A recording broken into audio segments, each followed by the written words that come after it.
Brigadier साहब आपसे आगाज करूंगी, फरमाए दीजिएगा सर। पहले जनरल फैज की गिरफ्तारी के हवाले से जो प्रेस रिलीज आई उसमें उसके दूसरे अहम तरीन पैराग्राफ में ये बताया गया कि किस तरह आर्मी एक्ट की खिलाफ वर्जी की गई है और उन सरगर्मियों का हवाला दिया गया। और आज वाज़े तौर पर वेस्टेड पॉलिटिकल इंटरेस्ट का पैगाम और वाज़े कह दिया गया है आज की प्रेस रिलीज के अंदर। क्या क्लैरिटी मुकम्मल तौर पर अब मिल गई है कि violation of army act actually political सरगर्मियां थी जिसके अंदर वो मुलव्विस थे, और सिर्फ वो ही नहीं बल्कि इसके अंदर एक वसी तर नेटवर्क मौजूद है जिसके अंदर साबिक आईएसआई के सरबरा भी मौजूद हैं, फौज के अफसर भी मौजूद हैं, और साथ अकम्प्लिसेस का इस्तेमाल हुआ है लफ्ज, यानी कि सिविलियंस भी मौजूद हैं।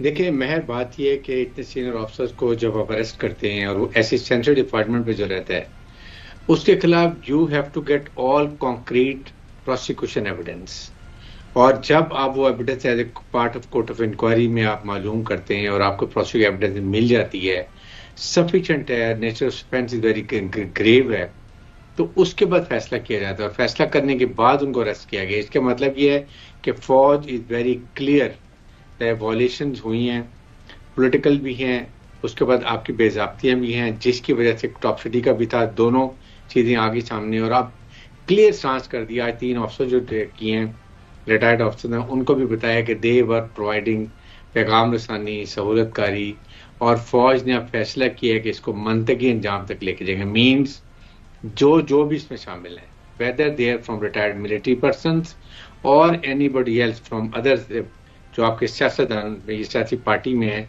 उनको भी देखा जाएगा कि कितना नुकसान था, कितनी फौज को नुकसान पहुंचाना था, क्या फौज के डिसिप्लिन में कितनी सख्त इससे फौज में आप देखते हैं कि इससे मोरल ऑफ ट्रूप्स और इस पे फौज डिसिप्लिन अदारे को कितना नुकसान होता है। इस पे फौज वैसे भी कभी कॉम्प्रोमाइज नहीं करती है। और सेकंड देखें, it is a part of our ongoing mechanism जो हमारा है, और बड़ा कड़ा जो है सियासी हमारा ये सेल्फ अकाउंटेबिलिटी या खुद हिसाबी का अमल है, उसमें ये चीजें पहले भी हुई आपके सामने। 3 स्टार को सजा हुई है 14 साल, एक 1 स्टार को डेथ पेनल्टी हुई है। 9th बैंक के इंसिडेंट में बहुत सीनियर ऑफिसर्स को इमीडिएट सजाएं दी गई, लेकिन ज़ाहिर है कोई इंक्वायरी करके जो तरीका कार होता है, और उसके बाद अब ये स्टेज है और इसमें ये देख लें कि एवरीथिंग इज अवेलेबल, तभी ये फैसला किया गया। अदरवाइज हाफ हार्टेड आप कभी ये काम नहीं करते हैं। और उसके बाद अभी भी पूरा सफाई का मौका दिया जाएगा, आपकी इंसाफ के तकाजे पूरे होते हैं, यू कैन हायर सिविल जज, आप वकील रख सकते हैं, तो आपके जैग एडवोकेट जनरल इस पूरे केस को प्रोसेस करती है, ये इसको कंप्लीट वेट करती है, उसके बाद ये फील्ड को बात का फैसला हुआ है। और अभी भी वहाँ पर एक टेक्निकी ऑफिसर होते हैं हमारे जो जैग ब्रांच के, वो इसकी कोर्ट मार्शल के साथ होते हैं ताकि कानूनी पेचीदगियों को देखा जाए और फिर ये प्रोसीड होगा।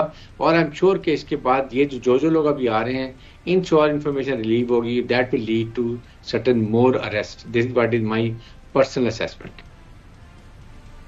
इंटरेस्टिंग। और शामी साहब, आईएसपीआर के मुताबिक 3 रिटायर्ड अफसरान फौजी नज़्म ज़ब्त की खिलाफ वर्जी में मुलव्विस पाए गए, और फिर मजीद क्लैरिटी के साथ आज मुकम्मल तौर पर ये क्लियर कर दिया गया कि अफसरान मखसूस सियासी मुफादात की ईमा पर मिली भगत से अदम इस्तेहकाम को हवा दे रहे थे।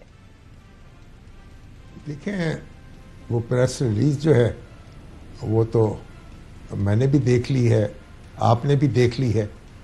अब इंतज़ार करेंगे कि तफसीलात सामने आएँ और जो कुछ कहा जा रहा है उसके शवाहिद पेश कर दिए जाएं, और सारे हक़ाइक़ मंज़र-ए-आम पर आ जाएं, तभी कोई नुक्ता नज़र का इज़हार कर सकेंगे। फ़िलहाल तो हम इंतज़ार ही कर सकते हैं, और ये बड़ा हसास मामला है, फ़ौज का दाखिली मामला भी है और ख़ारजी भी है, तो इसके लिए कोई टामक टोलियाँ तो मारी नहीं जा सकती, ना ही क़यास आराइयाँ की जा सकती हैं। तो हमें गुजारिश करनी चाहिए आईएसपीआर से कि जितनी जल्द मुमकिन हो सके इसकी तफसील जो है उसे हमें आगाह कर दिया जाए। ये ब्रिगेडियर साहब, इस तफसील से आगाह किया जाएगा? कोर्ट मार्शल हो रहा है, बंद कमरे में होगा, ये इसकी जो तफसील कह रहे हैं शामी साहब, किस हद तक ये तफसील शेयर की जाएगी, और जनरल फैज हमीद को कितने अरसे की सजा हो सकती है? ये नई गिरफ्तारियां जो हो रही हैं, इनकी भी कितनी अहमियत है आपके नजदीक, क्योंकि नेटवर्क का तो जिक्र कर दिया गया है इसके अंदर। بالکل بڑا کلیئر بتایا کہ پیغام رسانی نیٹ ورک تھا، یہ گروپ تھا ریٹائرڈ آفیسرز کا، اور یہ کہاں تک تھا. اب یہ ساری آپ 2+2 جب کریں گے تو آپ کو پتہ چلے گا انکوائری کے اندر، اور پھر دے ول آلسو بی کالڈ، جو اس پہ انوالو نظر آئیں گے.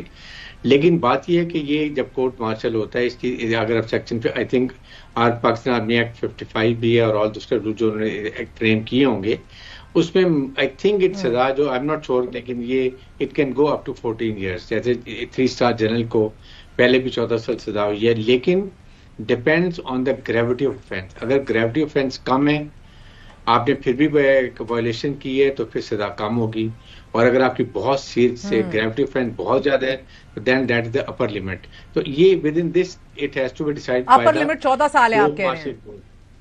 This is what is I personally think, I'm not sure, لیکن میرے انڈرسٹینڈنگ مطابق اتنی سزا ہے میکسیمم اس کی. اچھا، یہ شامی صاحب، عمران خان نے گزشتہ روز ہی فیض حمید سے لا تعلقی کا اظہار کیا تھا، جبکہ آج فرما رہے ہیں کہ فیض حمید ہمارا ایک اثاثہ تھا جنہیں ہم نے ضائع کر دیا. مزید مشکل پیدا کر رہے ہیں اپنے لیے؟ میرا خیال ہے جہاں تک انہوں نے یہ کہا ہے کہ وہ ہمارا اثاثہ ہیں یا اثاثہ تھے، تو وہ تو قومی اثاثے کی بات کر رہے ہیں. یعنی یہاں ہمارا سے مراد ان کی جماعت نہیں ہے، یا ان کی ذات نہیں ہے، یا ان کا خاندان نہیں ہے، بلکہ بحیثیت مجموعی ہمارا ملک ہے، کہ وہ ہمارے ملک کا ایک بڑا اثاثہ تھے لیکن ضائع ہو گئے.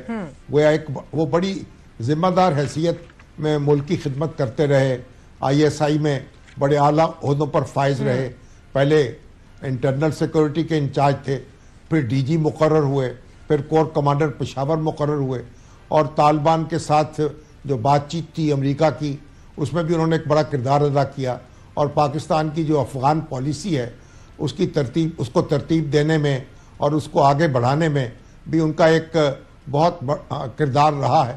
تو یہ ساری چیزوں کو اگر آپ مد نظر رکھیں ہیں تو پھر تو انہیں قومی اثاثہ کہا جائے گا. اور جس طرح سے واقعات پیش آئے ہیں اور جو الزامات لگائے جا رہے ہیں، اس کے بعد تو مطلب یہ ہے کہ ہم اس اثاثے سے محروم ہو گئے. یعنی ہماری یعنی وہ ذمہ داری کا مظاہرہ نہیں ہو سکا، اور غیر ذمہ داری جو ہے وہ اس نے ان چیزوں کو متاثر کر دیا. تو اس پر ادارے افسوس ہی کر سکتے ہیں. بحیثیت قوم اگر آپ دیکھیں جو تفصیلات سامنے آ رہی ہیں کہ ہم اپنے فیصلے کس طرح کر رہے تھے، کسی کے سمدھی سے کوئی ملاقات کر رہا تھا، کسی کے سسر سے باتیں ہو رہی تھیں، کسی کے بھائی سے جناب معاملات طے ہو رہے تھے، اور کوئی یعنی کس طریقے سے فورسز کو استعمال کیا جا رہا تھا، کس طرح سے اتھارٹی جو ہے اس کو استعمال کیا جا رہا تھا. آپ ذرا دیکھیں بحیثیت ریاست کے ہمارا جو ڈیسیجن میکنگ نظام ہے وہ کتنا پلوٹ ہو گیا تھا. اور دنیا میں کوئی اور ایسی مثال ڈھونڈ سکیں گے ہم کہ اتنا بڑا ملک جو ہے، جو ایک باقاعدہ ایک جس کا تحریری دستور موجود ہو، جس کے سارے ادارے جو ہیں عدلیہ موجود ہو، انتظامیہ موجود ہو، مقننہ موجود ہو، اور وہاں فیصلہ کرنے والے جو ہیں وہ دروازے بند کر کے بیٹھے ہوں اور رشتہ داروں کے ساتھ مشورے کر رہے ہوں، اور ان کے رشتہ دار جو ہیں وہ یقین دہانیاں کرا رہے ہوں یا یقین دہانیاں حاصل کر رہے ہوں. تو آپ دیکھیں یہ تو ایک بہت ہی ایسی صورتحال ہے جس میں ہمارا سر جو ہے شرم سے جھک گیا ہے.